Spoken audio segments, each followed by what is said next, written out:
श्री गणेशाय नमः। श्री सरस्वती माते नमः। श्रीमद्भागवत महापुराण की जय। जय जय श्री राधे श्याम। श्रीमद्भागवत महापुराण श्रीमद्भागवत महात्म्य द्वितीय अध्याय। यमुना और श्री कृष्ण पत्नियों का संवाद। कीर्तनोत्सव में उद्धव जी का प्रकट होना। ऋषियों ने पूछा, सूत जी अब यह बतलाइए कि परीक्षित और वज्रनाभ को इस प्रकार आदेश देकर जब सांडिल्य मुनि अपने आश्रम को लौट गए तब उन दोनों राजाओं ने कैसे कैसे और कौन कौन सा काम किया। सूत जी कहने लगे, तदंतर महाराज परीक्षित ने इंद्रप्रस्थ दिल्ली से हजारों बड़े बड़े सेठों को बुलवाकर मथुरा में रहने की जगह दी।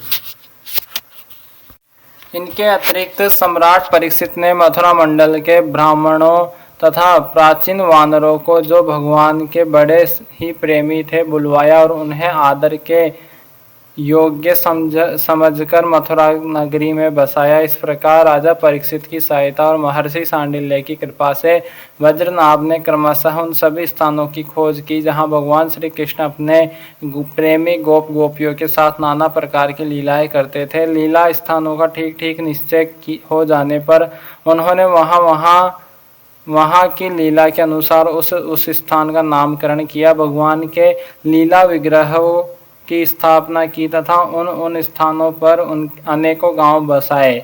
स्थान स्थान पर भगवान के नाम से कुंड और कुएं खुदवाए, कुंज और बगीचे लगवाए, शिव आदि देवताओं की स्थापना की, गोविंद देव, हरिदेव आदि नामों से भगवत विग्रह स्थापित किए।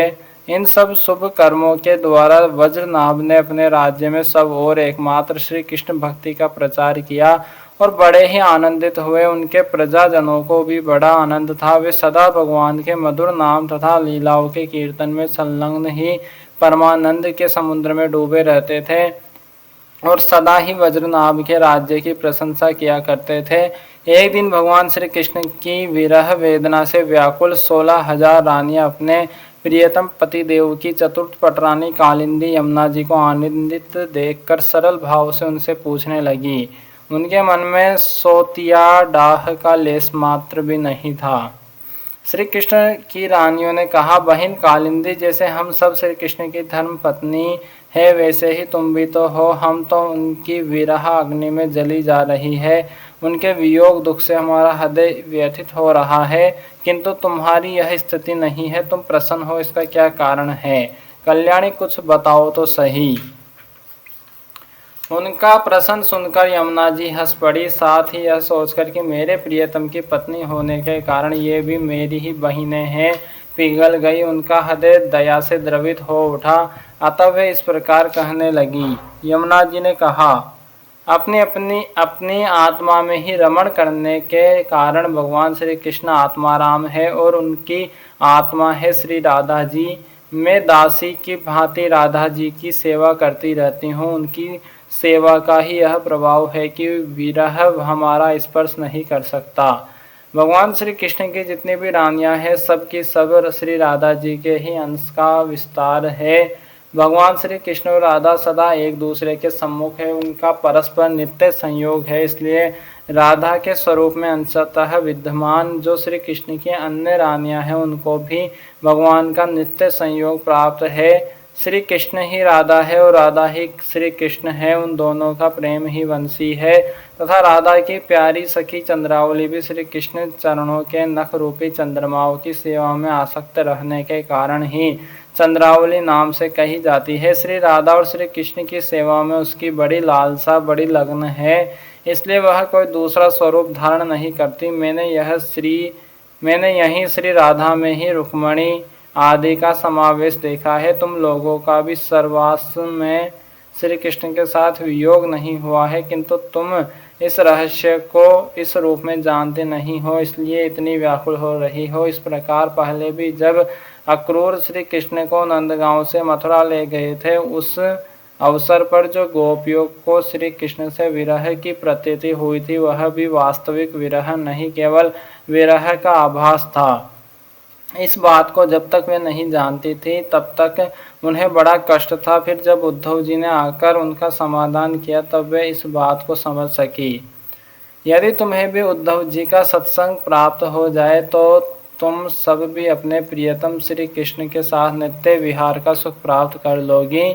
सूत जी कहते हैं, श्री ऋषिगण जब उन्होंने इस प्रकार समझाया तब श्री कृष्ण की पत्नियां सदा प्रसन्न रहने वाली यमुना जी से पुनः बोली।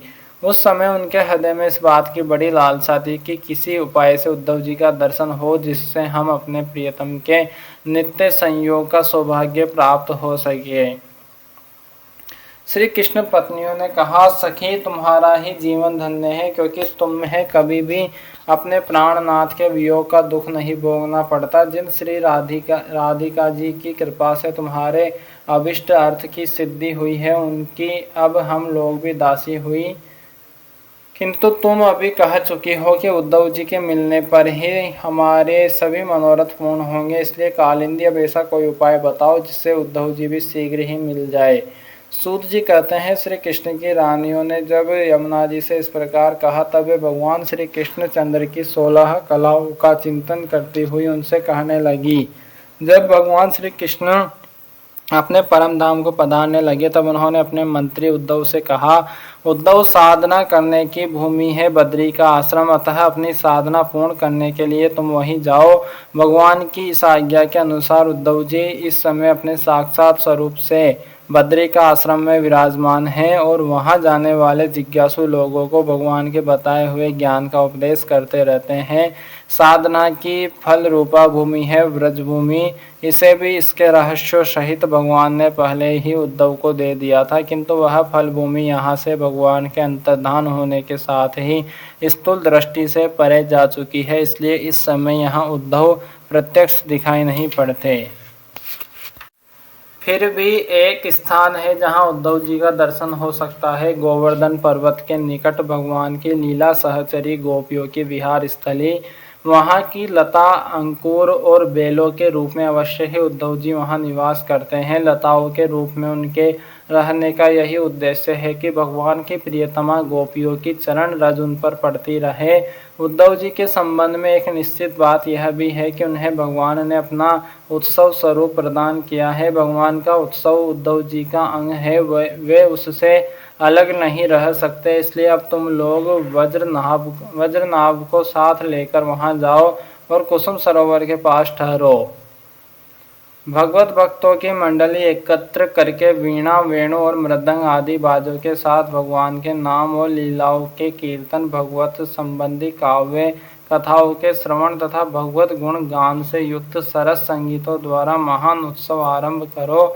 इस प्रकार जब उस महान उत्सव का विस्तार होगा तब निश्चय ही कि वहाँ उद्धव जी का दर्शन मिलेगा, वे ही भली भांति तुम सब लोगों के मनोरथ पूर्ण करेंगे। सूर्य जी कहते हैं, यमुना जी की बताई हुई बातें सुनकर श्री कृष्ण की रानियां बहुत प्रसन्न हुई। उन्होंने यमुना जी को प्रणाम किया और वहां से लौटकर वज्रनाभ तथा परीक्षित से वे सारी बातें कह सुनाई। सब बातें सुनकर परीक्षित को बड़ी प्रसन्नता हुई और उन्होंने वज्रनाभ तथा श्री कृष्ण पत्नियों को उसी समय साथ ले उस स्थान पर पहुंचकर तत्काल वह सब कार्य आरंभ करवा दिया जो कि यमुना जी ने बताया था।